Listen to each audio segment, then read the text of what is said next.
What? You thought you'd get Naomi Kyle back? Forget that. I'm Brian Altano. Welcome to the Actually, it's January 8th. I'm back, and here's your fix. Today, Nintendo announced the first core entries in the Pokemon series to ever fully embrace the third dimension. Dropping the colorful naming convention of old, Pokemon X and Pokemon Y bring 3 new starters to the 3DS. A grass-type chipmunk with a hat named Chespin, a fire-type Firefox named Fennekin, and a froed-out water-type Froggy named Froakie. Best of all, you won't have to wait long to meet them. X and Y will release worldwide in October of 2013. Check back in with IGN later today for a rewind theater that will analyze every inch of the trailer, which, by the way, we also have on the site. As the top commenter on our IGN article put it, "Somebody hold me, I am so happy." And you gotta love the reply. Not growing up is the best. Speaking of 3DS, it looks like the system doesn't need Pokemon to move some units. The handheld has now sold over 10 million units in Japan alone. 3DS sales increased by more than 1 million in December, thanks in part to the huge acclaim and sales figures for Animal Crossing New Leaf. But what about Wii U? GameStop has called the console's launch a successful one, announcing that 320,000 consoles were sold at their stores in its first 6 weeks. We also know Wii U sold 425,000 units in the US its first week. And in Japan, it sold 638,000 systems to date. I'm no professor, but that sounds alright to me.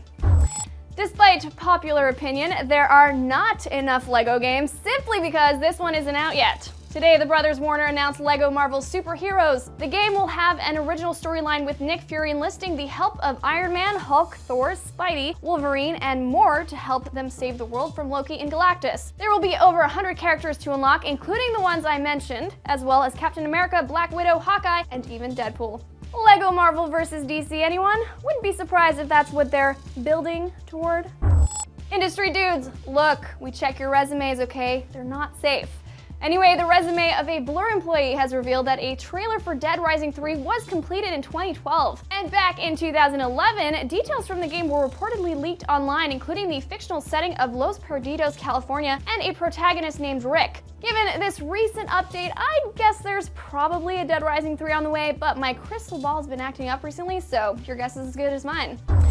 Ubisoft has announced the Battle Hardened pack for Assassin's Creed 3, and you won't have to wait long to get it because it comes out today on Xbox Live and PlayStation Network. The $10 multiplayer pack offers up 3 new maps, Charleston, Fort St. Matthew, and St. Pierre, as well as 3 new characters including the Governor, Highlander, and Coyote Man.